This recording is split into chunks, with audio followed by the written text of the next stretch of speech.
Yes, bienvenue dans ce 6e round où nous abordons aujourd'hui le 5e fléau envoyé par le Dieu de Moïse sur toute l'Égypte. Aujourd'hui, nous allons regarder ensemble le représentant du Verbe créateur qui a perdu sa langue. Nous allons voir comment est-ce que le représentant du Verbe créateur a perdu sa langue. Exode chapitre 9, versets 2 à 4. Si tu refuses de laisser aller, donc mon peuple, et si tu le retiens encore, voici la main de l'Éternel sera sur tes troupeaux qui sont dans les champs, sur les chevaux, sur les ânes, sur les chameaux, sur les bœufs et sur les brebis. Il y aura une mortalité très grande. L'Éternel distinguera entre les troupeaux d'Israël et les troupeaux des Égyptiens, et il ne périra rien de tout ce qui est aux enfants d'Israël. 5e plaie. Cette 5e plaie nous parle d'une épidémie animalière. Et la répercussion, la particularité de ce fléau, c'est qu'elle se répercute précisément et uniquement sur les animaux et non sur les êtres humains. En touchant les animaux, ce sont l'alimentation, l'agriculture, les transports, les ressources militaires, l'économie et j'irais jusqu'à même dire le service religieux puisque plusieurs animaux étaient utilisés en guise de sacrifice lors de certains rituels. La divinité ici qui est ciblée, c'est celle de Ptah et de son représentant Hapi. Ptah, le dieu Ptah avait un représentant qui s'appelait Hapi. Commençons par Ptah. Ptah était représenté comme étant un homme à la peau verte, au crâne rasé, dont le corps était enveloppé dans un linceul très très serré avec un simple bonnet bleu. Et ce qui était spécifique à ce Dieu-là, c'est que c'est le seul Dieu qui porte la barbe droite des pharaons. Il avait aussi dans sa main un sceptre qui exprimait, qui représentait 3 puissants symboles. Le sceptre Ouas, qui représentait la toute-puissance. Dans ce même sceptre-là, il y avait la croix Ankh, qui représentait la vie éternelle. Et toujours dans ce même sceptre-là, il y avait le pilier Djed, qui représentait la stabilité. Retiens bien ceci, le dieu Ptah, avec sa barbe droite de Pharaon, avait dans sa main le symbole de la toute-puissance, de la vie éternelle et de la stabilité. Ptah signifie le créateur ou le sculpteur. C'est le Dieu créateur par excellence qui a existé avant toute chose. Il a conçu le monde par sa pensée et puis il l'a réalisé par la suite par le Verbe. On nous dit que Ptah conçoit le monde par la pensée de son cœur et lui donne la vie par la magie de son Verbe.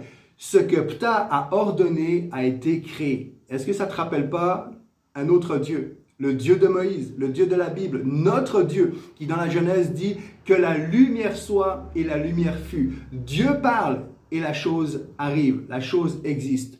Donc ce Dieu Ptah est considéré comme le Verbe créateur. Il est représenté par un taureau qui était connu sous le nom de Hapi. Hapi, c'est le nom grec justement de ce taureau sacré qui appartient à la mythologie égyptienne. Hapi a d'abord été le messager de Ptah et par la suite, il va devenir le fils de Ptah. Donc vraiment son représentant par excellence. C'est vraiment cet animal qui représentait de façon vivante et physique sur la terre ce Dieu Verbe créateur. Et ce Dieu était considéré comme tellement sacré que lorsqu'il mourait, parce qu'en fait, chaque fois, les Égyptiens désignaient selon des critères bien précis, très exigeants, désignaient le bœuf qui allait être considéré comme étant sacré et incarnant la représentation de ce Dieu Ptah. Et lorsque ce bœuf mourait, il était tellement considéré comme un animal sacré que les Égyptiens pleuraient la mort de ce bœuf désigné comme s'ils avaient perdu un pharaon. C'est pas n'importe quoi. Il y avait lorsque le bœuf Hapi, ce bœuf sacré mourait, il y avait un deuil national de 70 jours, 70 jours, ce qui correspondait au temps de la momification. Après la mort de ce bœuf-là, il était embaumé et il était placé dans un tombeau au même titre que les pharaons. Il est la manifestation vivante et physique du Dieu Ptah. C'est l'un des cultes les plus anciens et les plus reconnus et attestés en Égypte. Lorsque un api, un bœuf sacré mourait, les prêtres devaient trouver un nouvel api, un nouveau bœuf. Et en général, il était âgé d'à peine une année. Et ça, c'est mon interprétation, ma déduction personnelle. Je pense que ce n'est certainement pas pour rien que les Israélites avaient fabriqué un veau d'or pour l'adorer à la place de Dieu. Lorsque Moïse s'est éloigné, ils se sont construits un veau d'or. Ils n'ont pas choisi une grenouille, ils n'ont pas choisi la tête d'un faucon, ils ont choisi un veau, un jeune taureau. Il ne faut pas oublier que les Israélites ont vécu pendant des siècles et des siècles, ont été baignés dans la culture égyptienne, dans la culture des dieux égyptiens. Et je pense que ce n'est pas pour rien, à la lumière de ce que représente ce bœuf Hapi, qui représente le Dieu Verbe créateur, existant avant toute chose, je pense que ce n'est pas pour rien qu'ils ont choisi un veau d'or. Ça, c'est mon interprétation. Scientifiquement, on sait qu'il existe deux maladies animales qui ont une même origine. Cette origine, c'est celle de la piqûre d'un phlébotome. Un phlébotome, c'est quoi? C'est un insecte volant, un moucheron piquant. Et la piqûre de ce moucheron-là provoque une maladie fatale et extrêmement contagieuse. Et il y a deux maladies qui sont issues de cette même piqûre. La première s'appelle la peste équine africaine. La main de l'Éternel sera sur tous les troupeaux des champs. Et la deuxième maladie est appelée la maladie de la langue bleue. Et celle-ci touche particulièrement les ruminants, dont les bœufs, parmi lesquels devait figurer Hapi. Face à cette épidémie animalière, le représentant du Verbe créateur a perdu sa langue. Le représentant du Verbe créateur a perdu sa langue. Hapi, le représentant et fils de Ptah, est sans mots M-O-T face à ces mots M-O-U-X. C'est très fort ce qui se passe là. Alors, serait-il atteint de la maladie de la langue bleue? Question. Une chose est certaine, le texte nous dit « Voici la main de l'Éternel sera sur tes troupeaux qui sont dans les champs. » Une chose est certaine, c'est que ni Ptah ni Hapi n'ont pu dire ou verbaliser quoi que ce soit qui change quelque chose au fait que la main de l'Éternel est sur les troupeaux des champs. Mieux que ça, j'ai envie de dire que la main du Dieu de Moïse est sur la bouche du Verbe soi-disant créateur et de son représentant. En touchant son représentant, il touche le Dieu Ptah, symbolisant le Verbe créateur. Remarque quelque chose. Ptah, le Dieu de la création existant avant toute chose, est choisi de se représenter par un animal, un taureau.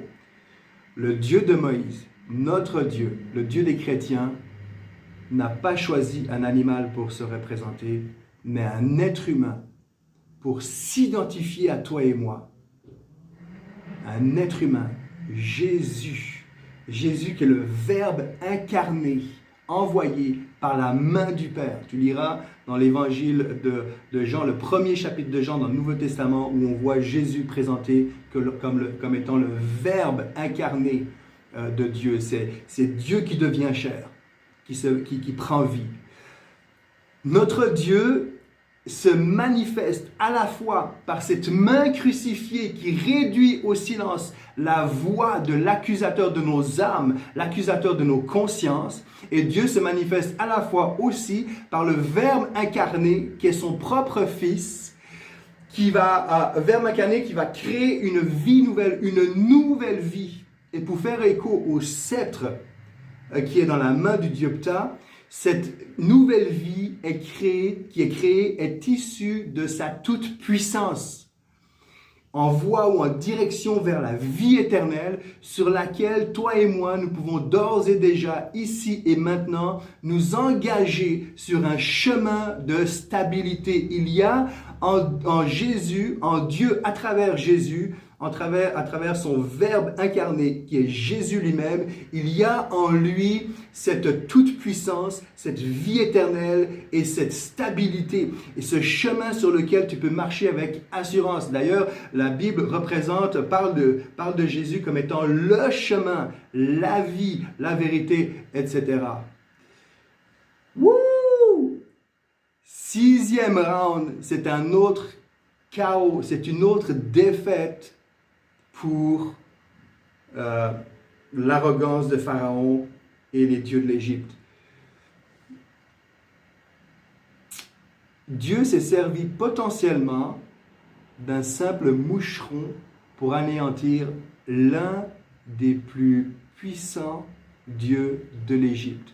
Par un simple moucheron, l'agriculture, la force militaire, l'alimentation, l'économie et le service des transports ont été neutralisés.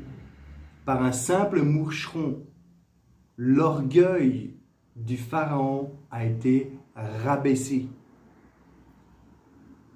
J'ai envie de simplement te dire, à la lumière de ce que nous venons de voir, laisse Dieu prendre soin de tes situations à sa façon.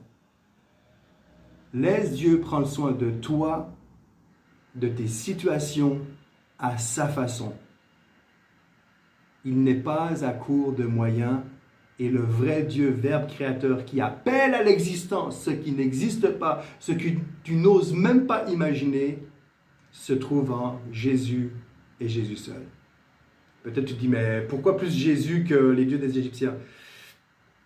Montre-moi un Dieu qui a choisi d'envoyer son Fils sur la terre, reconnu historiquement, pour sauver la vie de tous ceux qui placent leur confiance en lui.